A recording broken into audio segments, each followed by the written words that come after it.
السلام عليكم ورحمة الله وبركاته. أعوذ بالله من الشيطان اللعين الرجيم. بسم الله الرحمن الرحيم. الحمد لله الذي كان موجودا قبل حدوث الأشياء ويبقى بعد فناء الأشياء، تفرد بالأولية والقدم، وسمع كل شيء ما عداه بالفناء والعدم، كما قال عز شانه: كل شيء حالك إلا وجهه وكل نفس ذائقة الموت.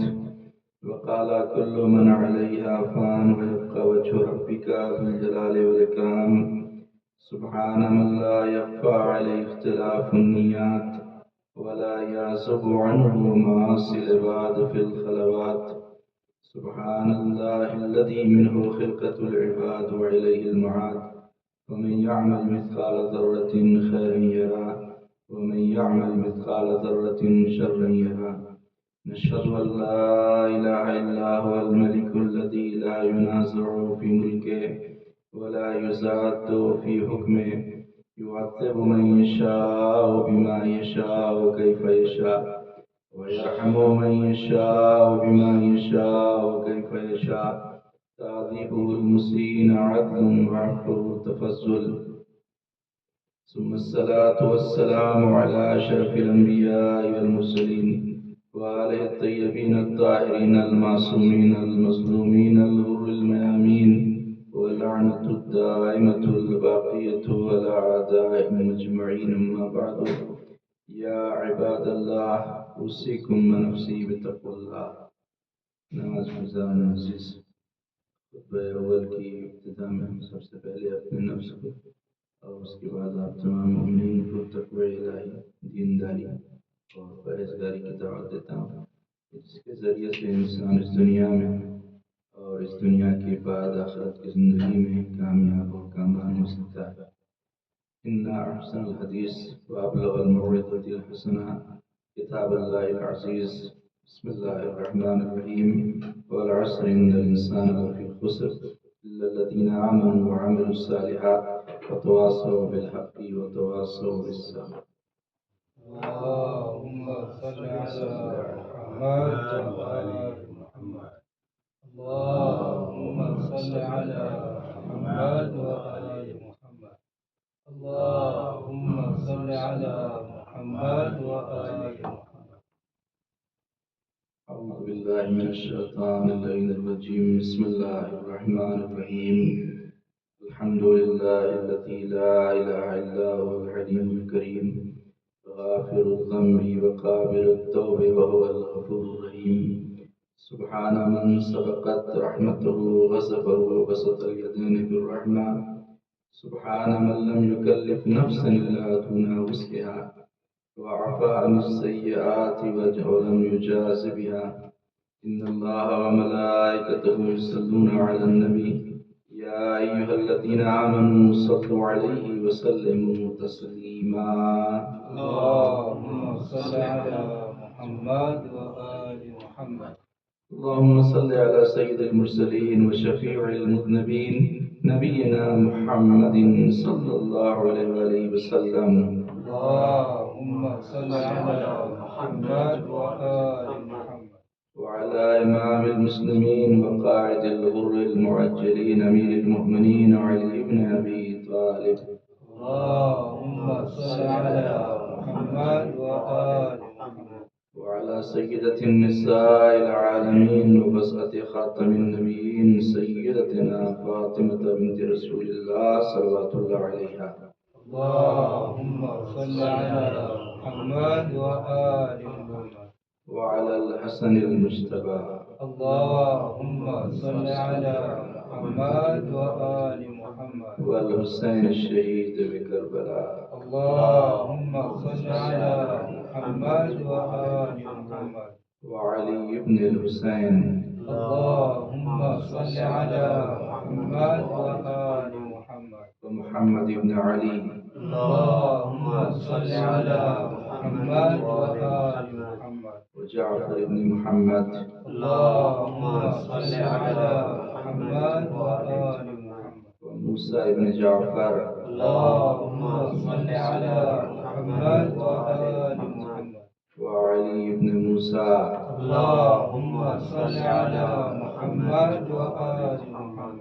محمد بن علي اللهم صل على محمد وآل محمد. وعلي بن محمد اللهم صل على محمد وآل محمد. والحسن بن علي عليهم الصلاة والسلام. اللهم صل على محمد وآل محمد. اللهم صل على مولانا صاحب العصر والزمان.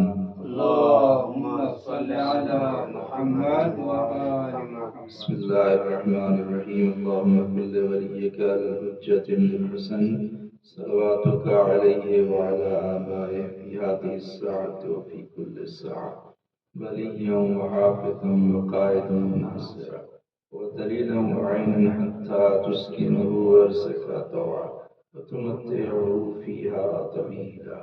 اللهم صل على محمد وآل محمد. أما بعد يا عباد الله أوصيكم ونفسي بتقوى الله. قال رسول الله صلى الله عليه وآله وسلم يقول الله تبارك وتعالى ولاية علي بن أبي طالب حصني فمن دخل حصني أمن من عذابي. نماز گزاریں عزیز، سب سے پہلے اپنے نفس کو اور اس کے بعد آپ تمام مؤمنین کو تقوی الہی، دینداری اور پرہیزگاری کی دعوت دیتا ہوں. اس کے ذریعے سے انسان اس دنیا میں اور اس دنیا کے بعد آخرت کی زندگی میں کامیاب اور کامران ہو سکتا ہے. پیغمبر خدا حضرت محمد مصطفیٰ صلی اللہ علیہ وآلہ وسلم اللهم صل على محمد وآل محمد. یہ مشہور اور معروف حدیث ہے کہ اس میں ہمارے نبی فرما رہے ہیں کہ اللہ فرما رہا ہے کہ ولایت علی بن ابی طالب حصنی، علی بن ابی طالب کی ولایت میرا قلعہ ہے اور میرا فورٹ ہے. فمن دخل حصنی امن من عذابی، اور جو شخص اس قلعے میں داخل ہو جائے تو وہ میرے عذاب سے محفوظ ہو جاتا ہے، وہ عذاب سے بچ جاتا ہے. اس طرح سے آپ نے دیکھا ہوگا کہ پرانے زمانے میں جب ایسا ہوتا تھا کہ دشمن اٹیک کیا کرتا تھا تو لوگ قلعہ بنا کر رکھتے تھے. لوہے کا قلعہ، پتھر کا مضبوط قلعہ ہوتا تھا اور اس کے اندر لوگ جا کے چھپ جاتے تھے تاکہ دشمن جب اٹیک کرے تو ان کے اٹیک سے اور ان کے شر سے اپنے آپ کو بچا سکے، اپنی جان کی حفاظت کر سکے.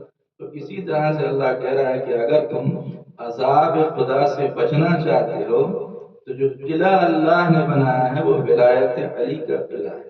اس قلعے کے اندر اگر چلے گئے تو پھر عذاب الہی سے محفوظ ہو گئے. ہمارے سامنے جو آنے والی عظیم الشان تاریخ ہے، اور ہر سال میرا طریقہ ہے کہ جہاں پر بھی ہم رہتے ہیں تو وہاں پر لوگوں کو ضرور اس تاریخ کی طرف متوجہ کرتے ہیں کہ جو 18 ذی الحج کی تاریخ ہے، جو 25 جون منگلوار کا دن ہے، کہ جو عید سعید غدیر کا دن ہے.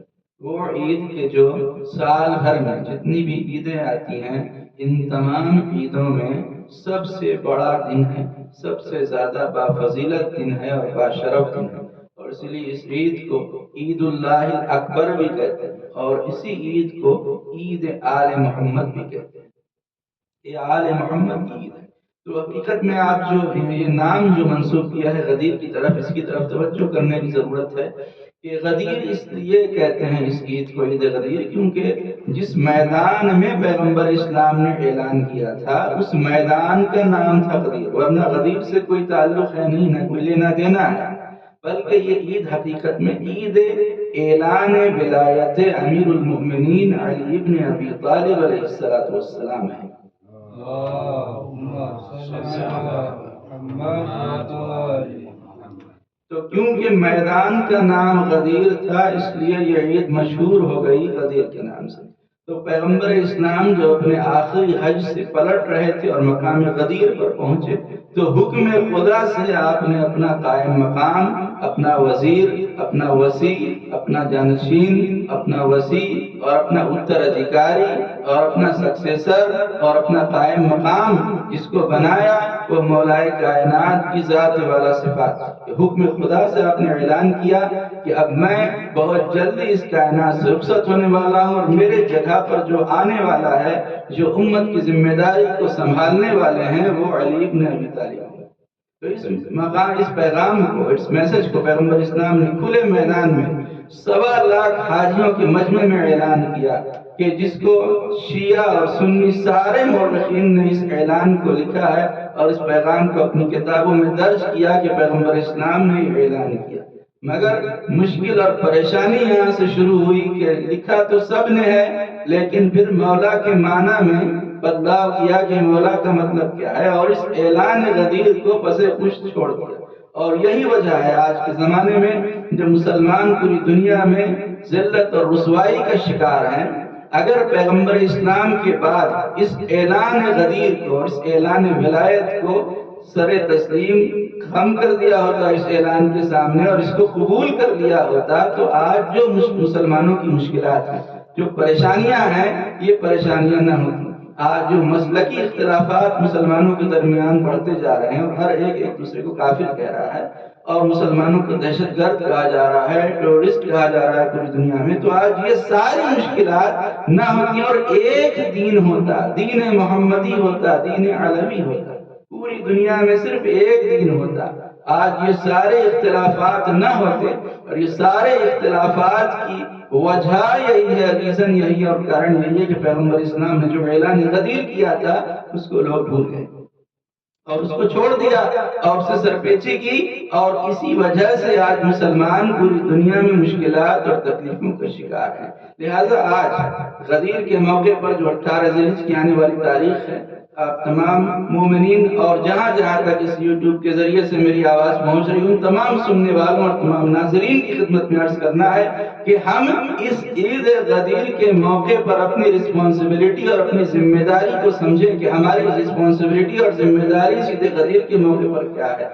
صرف ایک محفل کو منعقد کر لینا ہی کافی نہیں ہے، یہ انف نہیں ہے کہ آپ نے صرف نعرہ حیدری لگا دیا ایک محفل کر دیا، بلکہ ضروری ہے کہ آج تک جن لوگوں تک اور جن پبلک تک اور جن قوموں تک یہ اعلان غدیر نہیں پہنچا ہے، پیغام غدیر نہیں پہنچا ہے، ان لوگوں تک پیغام غدیر کو پہنچائیں اور ان لوگوں کو بتائیں کہ غدیر کیا ہے، تاکہ ہماری جو ذمہ داریاں ہیں وہ کچھ کم ہو جائیں۔ کہ پیغمبر اسلام فرماتے ہیں کہ میری امت کی سب سے بڑی عید غدیر ہے، اور اگر لوگ اس عید کی، جیسا کہ صادق آل محمد امام جعفر صادق علیہ السلام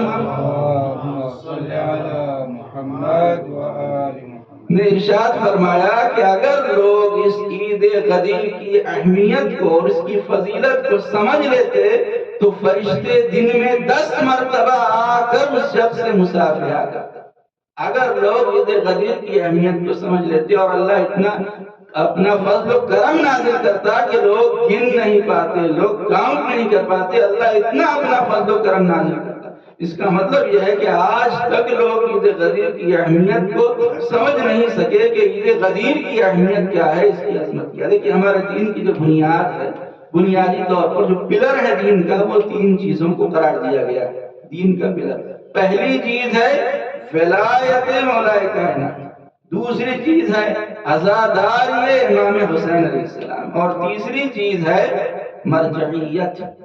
تو لہذا ولایت امیر المومنین ہے جو ہم سب کو ایک نقطے پر جمع کیے ہوئے ایک پوائنٹ، سینٹر پوائنٹ کے اوپر، اور اس کے بعد جو عزاداری امام حسین ہے یہ ہم سب کو باندھے ہوئے ہے اور ہمیں بکھرنے نہیں دے رہی، اور یہ مرجعیت ہے کہ جو ہم سب کو ایک ساتھ جمع کیے ہوئے ہے ایک پلیٹ فارم کے اوپر۔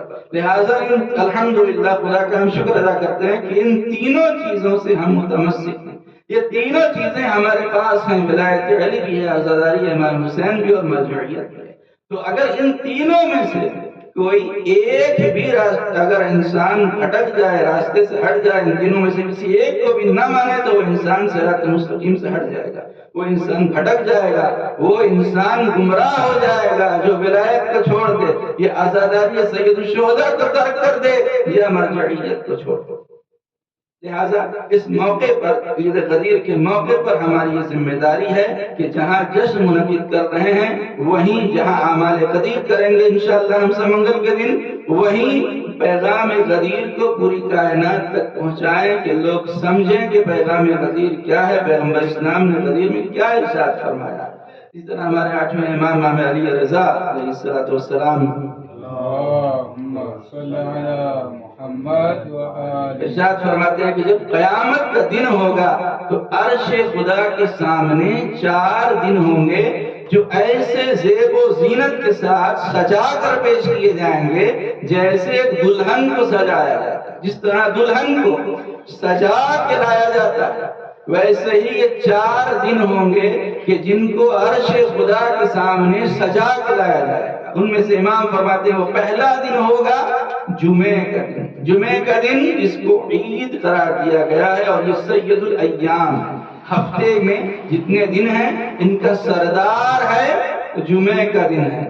اور اس لیے جمعے کے دن کے لیے ہے کہ اگر آپ دوسرے دنوں میں کوئی نیک عمل کریں تو اس کا ثواب ایک ملے گا، گناہ کریں خدا نخواستہ تو گناہ کا ثواب ایک ملے گا، لیکن اگر کوئی جمعے کے دن کوئی گناہ کر دے تو عذاب ڈبل، ثواب نیک کام کیا تو ثواب ڈبل۔ لہذا جمعے کے دن کی عظمت کو سمجھیں کہ یہ بڑا فضیلت دن ہے۔ تو پہلا جو دن ہے جو سجا کر کے لایا جائے گا دلہن کی طرح خدا کے سامنے قیامت کے جمعے کا دن ہوگا۔ دوسرا عید الفطر کا دن، عید الفطر کا دن، اور تیسرا عید الاضحیٰ کا دن۔ اس کے لیے ہم قنوت میں پڑھتے ہیں کہ وَجَعَلْتَهُ لِلْمُسْلِمِينَ عِيدًا، اور عید الفطر اور عید الاضحیٰ کے دن کو اللہ نے مسلمانوں کے لیے عید قرار دیا۔ تو جمعہ مسلمانوں کی، عید الفطر مسلمانوں کی عید، عید الاضحیٰ مسلمانوں کی عید ہے، لیکن عید غدیر مومنوں کی عید۔ اس لیے میسج آیا تھا کہ بکرے والی عید منا چکے، اب شیروں والی عید۔ کیوں اس کو شیروں والی عید؟ اس لیے کہ اس کا ذکر ہوگا جو اسد اللہ ہے، خدا کا شیر مولا کائنات کا ہے، لقد اسد اللہ۔ تو یہ چوتھی عید جو آئے گی وہ عید غدیر ہوگی۔ پھر امام فرماتے ہیں کہ عید غدیر ایسے ہی لائی جائے گی میدان قیامت میں دلہن کی طرح جیسے ستاروں کے بیچ چاند چمکتا رہتا ہے۔ جس طرح چاند چمکتا ہے ایسے ہی عید غدیر میدان قیامت میں آئے گا کہ وہ چمک رہا ہوگا، اور سب کے سب اس کے حسن اور اس کے جمال کو اور اس کی خوبصورتی کو میدان محشر میں لوگ دیکھتے رہ جائیں گے۔ تو یہ 4 عیدیں ہیں کہ جن میں سب سے زیادہ جو بڑی عید جس کو قرار دیا گیا وہ عید سعید غدیر ہے۔ اور اسی لیے صادق آل محمد امام جعفر صادق علیہ السلام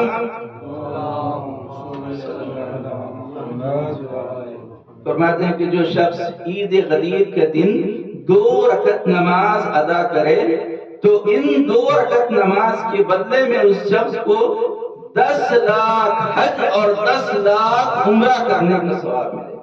جو پورا اعمال عید غدیر ہے جو قبل زوال ہے، یعنی تقریباً 11:15 یا 11:30 بجے شروع کریں، مختصر اعمال ہے، بہت طولانی عمل نہیں ہے کہ عید غدیر کے دن اس کی تاکید ہے۔ جس طرح سے آپ عید الفطر کے دن، عید الاضحیٰ کے دن نماز پڑھتے ہیں، اہتمام کرتے ہیں، ایک دوسرے سے ملنے جاتے ہیں، اس سے بھی زیادہ اہتمام عید غدیر کے لیے ہونا چاہیے۔ یہ ہماری ذمہ داری ہے تاکہ سب کو پتہ چلے، جب آپ نیا کپڑا پہنیں گے تو لوگ پوچھیں گے کہ آخر وجہ کیا ہے، یہ سیلیبریشن کس چیز کا ہے؟ تو آپ بتائیے کہ یہ پیغام غدیر ہے، عید غدیر کا دن ہے، اور آج کا دن سب سے بڑی عید ہے۔ عید الفطر کی عید بھی چھوٹی ہے، عید الاضحیٰ کی عید بھی چھوٹی ہے، یہ عید سب سے بڑی ہے۔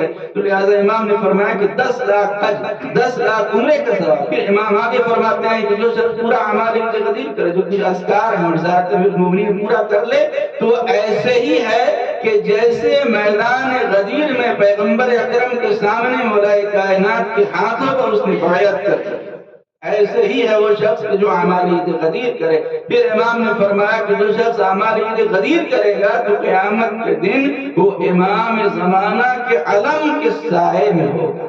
کہ جو شخص اس اعمال عید غدیر کو کرے. پھر امام نے فرمایا کہ جو شخص چاہتا ہے کہ اس کی نمازیں قبول ہو جائیں، ہم سب کی خواہش ہے کہ نمازیں قبول ہو جائیں، تو نمازوں کی قبولیت کے لیے کیا کریں؟ امام نے فرمایا نماز عید غدیر پڑھیں. جو شخص چاہتا ہے سال بھر کی نمازیں قبول ہو جائیں تو عید غدیر کے دن یوم غدیر نماز عید غدیر پڑھیں تو سال بھر کی نمازیں قبول ہو جائیں. پھر امام نے فرمایا جو شخص چاہتا ہے کہ بلیات ارضی اور آفات سماوی سے سال بھر بچا رہے، زمینی بلا بھی نہ آئے، آسمانی بلا بھی نہ آئے، تو کیا کریں؟ تو امام نے فرمایا کہ اس دن نیا کپڑا پہنے.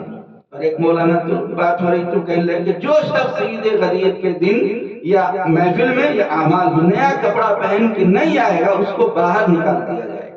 وہ محفل میں اور اس اعمال عید غدیر میں نہیں آ سکتا ہے جو نیا کپڑا. اس لیے کہ نئے کپڑے کی بہت زیادہ تاکید ہے عید غدیر کے دن. اسی طرح سے آگے امام فرماتے ہیں کہ جو شخص نیا کپڑا لوگوں میں تقسیم کرے عید غدیر کے دن تو ایسے ہی ہے کہ جیسے اس نے تمام انسانوں کو نیا کپڑا پہنایا. پھر آگے امام فرماتے ہیں کہ جو شخص عید غدیر کے دن کسی برادر مومن کو کھانا کھلائے تو ایسے جیسے اس نے 1,24,000 نبیوں اور سارے صدیقین کو کھانا کھلایا ہے، اتنا ثواب اس شخص کو. اس کے بعد جو شخص چاہتا ہے کہ اس کی جیب پیسے سے کبھی خالی نہ ہو، یہ سب کی خواہش ہے کہ جیب پیسے سے کبھی خالی نہ ہو، امام نے فرمایا کہ وہ شخص مومنوں میں عیدی تقسیم کرے. عید غدیر کے دن عیدی دیں، بچوں کو بھی عیدی دیں، ایک دوسرے کو بھی عیدی دیں. کیوں کہ اگر عیدی دیں گے تو ظاہر سی بات ہے لوگ سوال کریں گے کہ عیدی کیوں؟ تو آپ بیان کیجئے کہ آج یہ غدیر کا دن. اب لوگ سوچ رہے ہوں گے آپ لوگ کہ عیدی کس طرح دیں، کسی کو اگر دینا ہو تو کم سے کم $100 عیدی میں دینا پڑے گا. لیکن ایسا نہیں ہے، ایسا کوئی قید نہیں ہے. 100 میں سے 2 زیرو کو ہٹا دیں، 2 زیرو کو اگر ہٹا دیں گے تو $1، ایک اللہ کے نام کا ایک، تو کم سے کم اتنا بھی اگر آپ عیدی دے دیں عید غدیر کے دن تو ثواب مل جائے گا. اسی طرح صدقے کے لیے بھی بڑی تاکید ہے کہ غدیر کے دن جو 1 درہم صدقہ دے گا تو اس کو 1000 درہم صدقہ دینے کا ثواب ملے گا.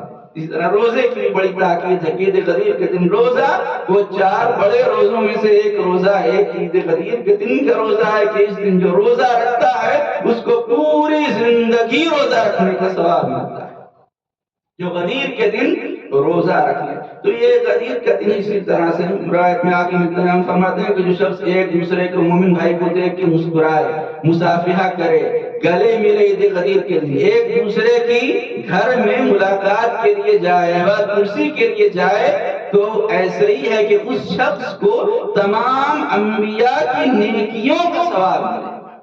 یہ کتنا بڑا اجر اور کتنا بڑا انعام ہے عید غدیر کے دن کہ ان سارے اعمال سے یہ پتہ چلتا ہے کہ اس عید کو نارملی نہ لیں. یہ عید ایکسٹرا آرڈینری عید ہے. اس عید کو اس طرح سے منائیں کہ لوگوں کو پتہ چلے کہ آج یہ ہماری سب سے بڑی عید ہے. اور اس کے بعد چھٹے امام علی رضا علیہ السلام سے یہ حدیث ہے کہ امام فرماتے ہیں کہ جب غدیر کے دن سورج طلوع ہوتا ہے، یعنی طلوع آفتاب ہوتا ہے غدیر کے دن، تو خدا حکم دیتا ہے جبریل کو، اے جبریل جاؤ بیت المعمور کے پاس. جبریل بیت المعمور خانہ کعبہ کے بالکل اوپر 4تھے آسمان پر کعبے کی ایک چھبی بنائی گئی. فرشتے وہاں پر جا کر طواف کرتے ہیں، عبادت کرتے ہیں، اس کو کہتے ہیں بیت المعمور. تو اللہ کہتا ہے بیت المعمور کے پاس جاؤ. جبریل جاتے ہیں اور جا کر خدا کی کرامت کی تختی کو اس کے اوپر لگا دیتے ہیں، اور 7 آسمانوں کے فرشتے جمع ہوتے ہیں غدیر کے دن بیت المعمور کے آگے. سارے فرشتے 7 آسمانوں کے آ جاتے ہیں اور جمع ہو کر سارے فرشتے مدح کرتے ہیں رسول خدا کی، مولا کائنات کی. اور مولا علی کے شیعوں کے لیے سارے فرشتے استغفار کرتے ہیں جب تک کہ غروب آفتاب نہ ہو جائے، جب تک سورج ڈوبے نہیں. پورا دن فرشتے عید غدیر کے دن بیت المعمور کے آگے جا کر عبادت کرتے ہیں، اور جب عبادت کر چکے تو اللہ کی آواز آتی ہے کہ فرشتوں اب کیونکہ تم نے محمد اور علی کا احترام کیا ہے تو اس احترام کی وجہ سے اب تم سال بھر تک ساری لغزشوں سے اور خطاؤں سے محفوظ رہو. یہ فرشتوں کا عمل ہے کہ جو غدیر کے دن فرشتے کرتے ہیں۔ پھر روایت میں ملتا ہے کہ اللہ نے کسی بھی نبی کو اور کسی بھی وصی کو اس وقت تک نبوت نہیں دی کہ جب تک رسول خدا کی رسالت کا اقرار نہ کر لیا، اور جب تک مولائے کائنات کی امامت کا اقرار نہ کر لیا۔ اللہ نے کسی بھی نبی کو، کسی بھی وصی کو نہ نبوت دی نہ اللہ نے رسالت دی۔ تو یہ ولایت امیر المومنین ہے کہ سب نے اس کا اقرار کیا۔ تو اللہ نے جب اس ولایت علی کو آسمانوں کے اوپر پیش کیا تو سب سے پہلے اس آسمان نے کہا اشہد ان علی ولی اللہ، وہ 7واں آسمان تھا۔ تو اللہ نے عرش سے زینت 7ویں آسمان کے اوپر اپنا عرش بنا دیا۔ اس کے بعد 4تھے آسمان نے کہا اشہد ان علی ولی اللہ، تو اللہ نے بیت المعمور بنا دیا۔ پھر پہلے آسمان نے ولایت کی گواہی دی تو اللہ نے ستاروں سے اور چاند سے پہلے آسمان کو سجا دیا۔ پھر اللہ نے زمینوں کے اوپر ولایت کو پیش کیا۔ تو دنیا بھر کی زمینوں میں سب سے پہلے جس نے ولایت علی کا اقرار کیا وہ زمین مکے کی زمین تھی۔ اللہ نے مکے کی زمین پر اپنا گھر بنایا۔ اس کے بعد مدینے کی زمین نے ولایت کا اقرار کیا تو رسول خدا کا حرم بنا دیا۔ اس کے بعد کوفے نے اقرار کیا تو حرم امیر المومنین بنا دیا۔ تو اسی طرح سے ساری زمینوں کے اوپر اللہ نے ولایت کو پیش کیا، اور اس کے بعد اللہ نے اس ولایت کو جانوروں کے اوپر پیش کیا۔ تو جب جس جانور نے ولایت کی گواہی دی وہ حلال گوشت ہوا، اور جس نے انکار کیا وہ حرام گوشت ہو گیا۔ اسی طرح سے اللہ نے پتھروں کے اوپر جب ولایت مولا علی کو پیش کیا تو سب سے پہلے جس پتھر نے گواہی دی وہ عقیق تھا۔ اسی لیے عقیق کی انگوٹھی نماز میں تاکید ہے کہ عقیق کی انگوٹھی پہن کر نماز پڑھیں، دعا کریں تو وہ دعا قبول ہوتی ہے۔ مومن کا ہاتھ کبھی انگوٹھی سے، عقیق کی انگوٹھی سے خالی نہیں ہونا چاہیے۔ دائیں ہاتھ میں انگوٹھی ضرور پہنے۔ تو سب سے پہلے عقیق نے گواہی دی تھی، اسی لیے عقیق پہن کر نماز پڑھیں تو نماز کا ثواب بھی بڑھ جاتا ہے، دعا بھی قبول ہوتی ہے۔ اس کے بعد فیروزے نے گواہی دی، اس کے بعد یاقوت نے گواہی دی، لہذا ان سارے پتھروں کا نماز میں پہننا سنت قرار دیا۔ اس کے بعد اللہ نے پانی کے سامنے ولایت مولا علی کو پیش کیا، تو جس پانی نے اقرار کیا وہ میٹھا ہو گیا، اور جس نے انکار کیا وہ کھارا ہو گیا۔ اس کے بعد پرندوں کے اوپر پیش کیا، تو جس پرندے نے اقرار کیا اس کی آواز بہت سریلی اور میٹھی ہو گئی جیسے کوئل کی آواز، اور جس نے انکار کیا اس کی آواز بھی خراب ہو گئی جیسے کوے کی آواز، کہ ہر ایک اس سے بچنا چاہتا ہے۔ تو اسی طرح سے اللہ نے پھولوں کے اوپر پیش کیا، جب پھولوں پر ولایت کو پیش کیا، جس پھول نے ولایت کی گواہی دی اس میں خوشبو آ گئی، اور جس نے انکار کیا پھول تو رہا لیکن خوشبو نہیں مل سکی۔ کیوں کہ ولایت کی خوشبو کا اقرار نہیں کیا تو اسے خوشبو نہیں مل سکی۔ تو لہٰذا اس ولایت امیر المومنین کی وجہ سے ہی جس نے اقرار کیا ولایت علی کا اس کے اوپر اللہ کی خاص عنایت ہوئی، جس نے انکار کیا اس کے اوپر اللہ کی عنایات سے محروم ہوا۔ تو ولایت اور مولا کو مولا ماننے کا مطلب یہ ہے کہ ہر ایک عمل میں مولا کی رضا کو دیکھیں کہ انہیں کیا پسند ہے اسی کو میں پسند کروں۔ انہیں نماز پسند ہے، انہیں روزہ پسند ہے تو وہی میں بھی پسند کروں۔ لہذا انسان مولا جب مان رہا ہے تو ان کے مطابق زندگی کو گزارے گا، تب مولائی کہلائے گا اور تبھی ولایت کو ماننے والا کہلائے گا۔ ہم سب مل کر اللہ کی بارگاہ میں دعا کرتے ہیں، پروردگارہ ہم سب کو مولا کائنات کی ولایت اور ان کی امامت پر باقی رہنے کی توفیق عطا فرما۔ ہم سب کے دلوں میں جو مولا علی کی محبت ہے، اہل بیت کی محبت ہے، اس میں ہر دن اضافہ فرما۔ ہم سب کو مولا کائنات کی سیرت اور سنت کے مطابق زندگی بسر کرنے کی توفیق عطا فرما۔ پروردگارہ ہم سب کے گناہان کبیرہ اور صغیرہ کو معاف فرما۔ ہم سب کو علم حاصل کرنے کی اور اس پر عمل کرنے کی توفیق عطا فرما۔ ہمیں جو لوگ پریشان حال ان کی پریشانیوں، دکھ اور تکلیفوں کو دور فرما۔ جو لوگ مقروض ہیں ان کا قرضہ خزانے غیب سے عطا فرما۔ پروردگار جو لوگ بے روزگار ہیں انہیں بس روزگار فرما۔ تمام مومنین کے رزق اور روزی میں خیر و برکت عطا فرما۔ بے اولاد ہیں ان کو نیک اور صالح اولاد عطا فرما۔ جن لوگوں نے اجتماع سے دعا کی اللہ ان کی تمام دعاؤں کو، مرادوں کو پورا فرما۔